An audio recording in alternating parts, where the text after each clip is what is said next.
Maybe you're also trying to figure out how to create a platform that feels meaningful and useful, like it's worthy of being described as an art project that forms part of your body of work.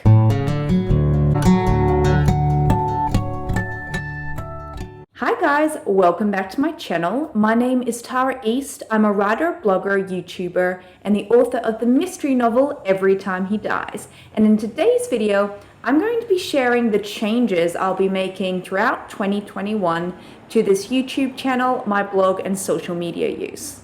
In the final email I sent out to newsletter subscribers last year, I shared how difficult I've actually found it to build an audience online. I'm not sharing this problem as a way to gain sympathy or to even just vent. I'm sharing it because all writers, whether they be traditional, indie, or even unpublished, we are all highly encouraged to have and build and maintain active online platforms. Like many creatives, particularly those who have read Cal Newport's books or watched The Social Dilemma, I have a pretty conflicted relationship with social media. Now, some people argue about whether or not YouTube is considered social media, but for the sake of this conversation, I'm talking more specifically about an author's platform. So in this case, that would be all of your traditionally accepted social media forms, as well as YouTube, blogs, and websites. In considering my relationship to social media and this platform, I have been wondering where I sort of sit with my blog and YouTube channel. Both of these formats would be considered content marketing because I'm producing free content to strengthen my know, like, and trust factors with both existing readers and subscribers, as well as a way to build a relationship with new subscribers. Alexander Franzen and Joanna Penn describe their respective podcasts, blogs, and newsletters as creative art projects that form part of their body of work. I've admired the content produced by these two artists for quite a while now, but I don't know that I would personally describe this YouTube channel and my own blog as art projects. Some weeks I'm really happy with the content that I'm putting out there, and other weeks I kind of worry that the stuff I'm putting out there is too reflective or too idiosyncratic. It's a bit more like a digital diary. Sometimes I worry about how do you strike the balance between providing foundational information for beginners as well as more technical information for people who are more advanced. And how can you possibly serve both these audiences? Should you even try to serve both of these audiences? And at the same time, of course, I'm hyper aware that I do not have 1 million subscribers or a castle in Scotland, so who really cares what I have to say about writing?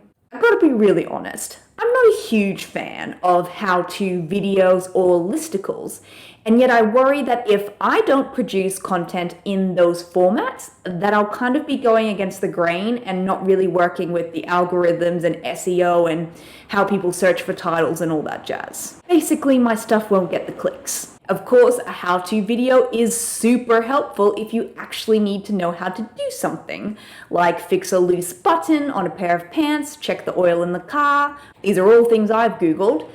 And listicles can also be an incredibly convenient and tidy way to present a lot of information. But the thing is, sweetness is lost in repetition, and I kind of find these formats really off-putting. Not to mention the fact that both of these formats, because it's quite specific information, it's really encouraging low engagement and scrolling habits. At the start of 2020, I set a goal to build my email list up to 2,000 subscribers. I've been posting a weekly blog for 4 years now, and I've been uploading to this YouTube channel every week for the past 2 years. I spent money that I didn't really have on an 8-week digital business course for online entrepreneurs because I'm a millennial, and I've watched countless how-to videos, ironically, regarding audience growth, and yet I haven't reached my goal. Now, maybe the problem is the fact that blogs are dead, or so some people say, or that writing is a niche market that already has plenty of established voices. Maybe my style just isn't really suited to a general audience. Maybe I just need to get better at SEO. Or maybe I just need to pen an international bestseller that gets adapted into a Netflix series.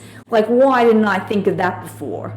Who knows? But those years have hardly been wasted because I really have learned so much in the process. I know how to write a blog even when I sincerely believe that I have nothing to say. I can write, film, edit, and upload a video to YouTube. I figured out how to relax and talk naturally to the camera. I know how WordPress works, I know how iMovies works, and I'm trying to teach myself how Premiere Pro works. I know how to avoid copyright infringement. Pretty important, kiddies. The most important thing I developed was the habit of writing, producing, and releasing blogs, videos, and newsletters every single week.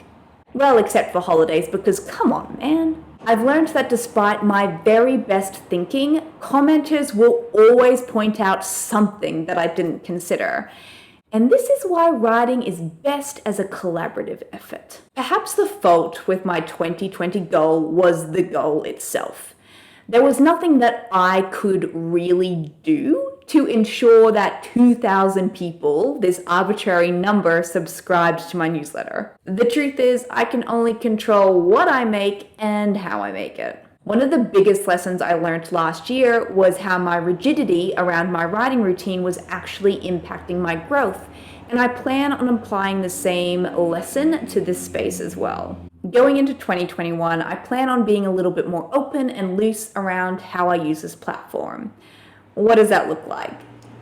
Honestly, I don't really know, but what I do know is that it won't include how-to videos or listicles. Well, at least not unless those forms genuinely suit the content that I'm producing. And don't worry, I definitely will not be venturing into vlogging because I don't want to, and the internet is full of creeps who I don't really want to expose the inner workings of my life to. More than anything, I will be focusing on creating content that I personally find interesting rather than trying to guess what my audience might want. I will continue to send out my newsletters and post videos and blogs every single week.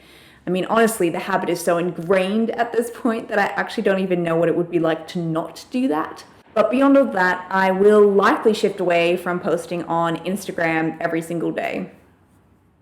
I enjoy the content that I produce on this YouTube channel every single week. And no, I'm not being prim, but I do feel that I could enjoy it more. I'm entering this year with one single intention for this channel: to treat this work as if it were an art project, as if it were a part of my body of work.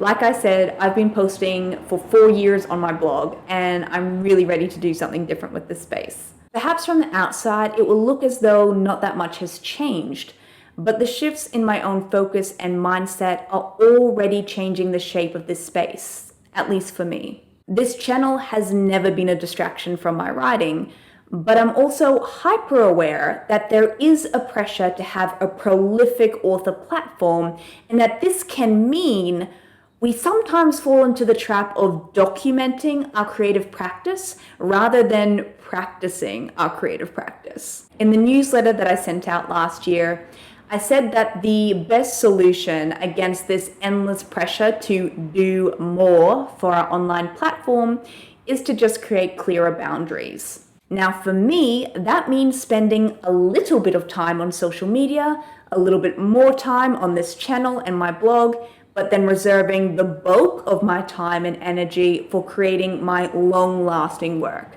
So that's novels and short stories. The whole point of this video is to tell you that there'll be some changes coming. It's also my way of expressing a whole bunch of thoughts I've had for, 2 years now. Maybe these thoughts are troubling you too, and maybe this whole video will make you reassess how you're using or engaging with your own author platform. Maybe you're also trying to figure out how to create a platform that feels meaningful and useful, like it's worthy of being described as an art project that forms part of your body of work. Entering the new year, that is my goal, and I'd love to know what yours are too, so please feel free to leave a comment below. If you do want any more writing advice, you can head over to my website, taraeast.com, and dive into the archives. While you're there, be sure to join my email newsletter.